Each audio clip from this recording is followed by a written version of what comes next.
What's going on, guys? Got Madden 13 here. I want to do a video about reaching and how critical it is to simulation football. And I'm even going to go so far as to show you a few things in this play that are completely unrealistic that I am more than willing to live with if we could just get simulation football achieved with this game.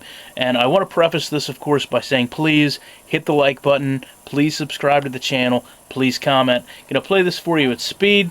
Just take a look at what happens here, and then we're going to go back. And actually, first thing I want to bring up is one of those things where I talked about when it comes down to just, football games, video games in general, not being perfect, and just having to deal with some stuff. And it's fine. I mean, I can take certain things if I can get simulation results. You can see here, Pat Anger is going to come down. He's going to try to shoot this gap. But, what happens is he kind of gets caught up with this defensive tackle when they kind of fall over each other real goofy and, basically takes them out of the play.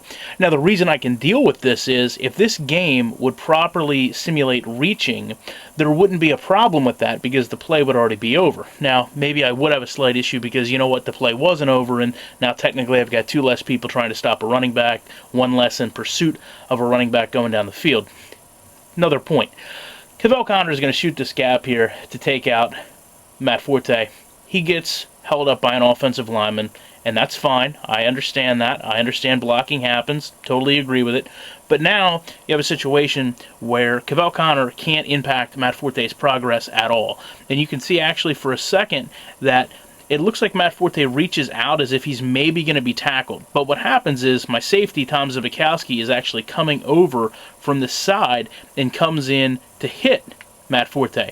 Now, this is where we start to talk about problems in simulation football, because in all reality, and yes, I understand physics-wise, I don't expect Tom Zbikowski to knock Matt Forte out every single time they hit, but I do expect Cavell Connor to be able to hold Matt Forte's progress, prevent him from going forward, stop his momentum, and allow a safety to come in and knock him back, stop the play, create a tackle, whatever the case is going to be.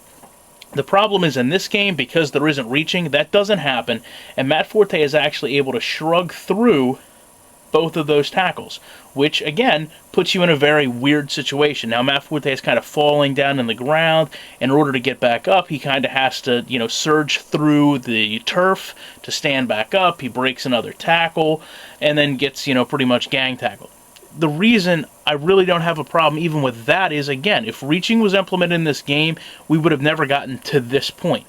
I realize this is kind of a weird point, and you know what? The game does have to do something. It decides to stand it back up and, help him kind of power through a cornerback's tackle. That's not got All-Pro Football. Take a look at this at speed real quick. Then we're going to go back and analyze some of the interactions here that really set this game apart, and really things that have to be implemented in Madden in the future, things that should be implemented in any football game. So we're going to take a look at my running back here, shoots the gap, does this little ill-timed spin move, but what this does is set up a nearly identical situation as to what we had in Madden, where I've got a lineman downfield interacting with a defender. In this case, it's not a linebacker like with Madden and Cavell Connor, it's actually safety Joey Browner.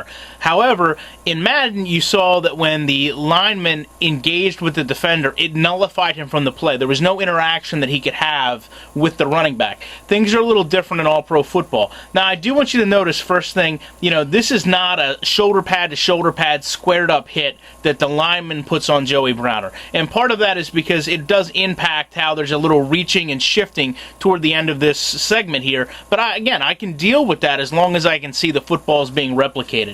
As my running back kind of turns up, you can see Joey Browner reaches over and actually puts his arms around my running back. Now, the reason this is so important is I just want you to notice, back behind me there is only open field. If I can't have some type of engagement with this defender and him stopping my progress or momentum, then most likely I'm going to score a touchdown. And what you're seeing here is interactions that make the difference between an 8-yard gain and a 70-yard touchdown run.